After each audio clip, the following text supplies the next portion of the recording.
Well, first of all, I don't agree with any sort of vandalism. There's no room for that. There's no right for any individual to do that, and so nobody should be doing that. Our approach to this has always been about ensuring, that the drivers that are entering into these school zones do so in a safe manner. And we do not believe that getting a ticket 3 weeks later is the best approach to doing that. We need to implement traffic calming measures that stop the individual at the point of entry into a school zone, which would be the most effective way, whether it's a roundabout, whether it's a speed bump, or a combination of other traffic calming measures. And we can definitely talk more about what possibilities there are. That being said, Minister, we want to play you something coming from the mayor today as she was doing a bit of a press conference, but talking about some potential fines that have been linked back to government workers. Listen to this. 12 times in the past 3 years, there's some that were caught 50K over the speed limit, as high as 160K an hour.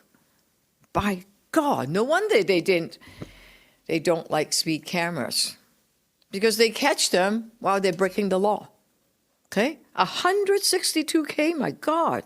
50K over the speed limits, 12 times in the past 3 years. Do you think that's played a role for you? Hey, I'm just looking at the facts right here.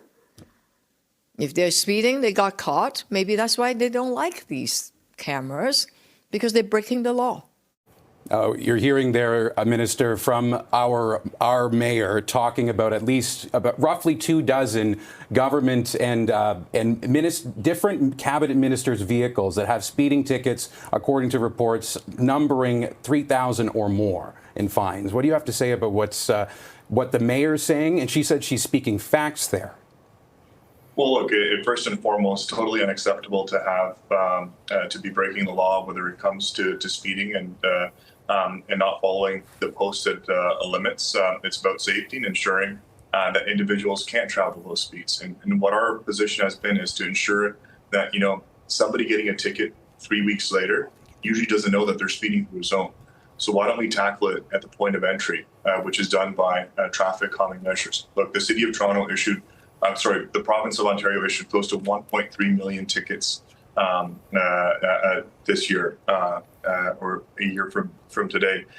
So we know that there's a huge number of tickets being issued. It's not an effective program. It's punishing taxpayers and taking money out of hardworking families. What we really need to focus on is slowing people down.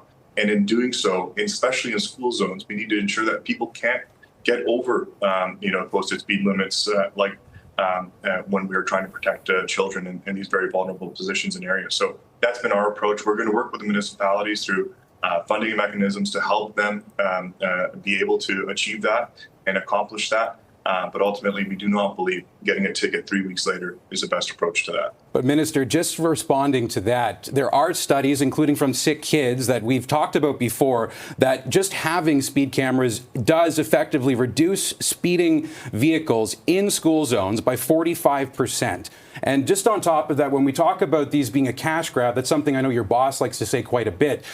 When we look at this may be something taking money out of people's pockets, but it's also, if we do end speed cameras, we'd be taking money out of, well, the provincial government's coffers as well. Roughly 11% of all fines, according to the City of Toronto's own documents, end up in the province's hands. And that's actually 24% for the province, 40% going to actually help the Vision Zero program, and that includes funding the Toronto Police Road Safety Program. Do you think that this is not a good way to be using a tool, according to the city, to incentivize people to slow down?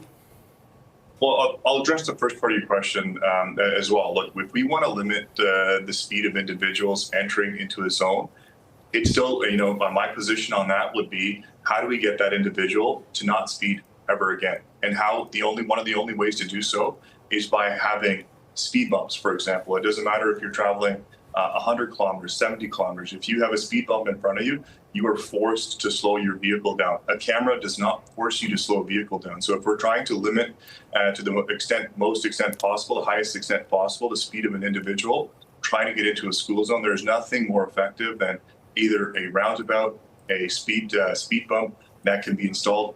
Greater and higher flashing lights that can also be put forward. I know the mayor has mentioned some of the supports, like victim services supports. Those will continue to be funded through the government as a part of this program. So those are the provincial contributions. Now, the City of Toronto collected over $40 million from this program just last year.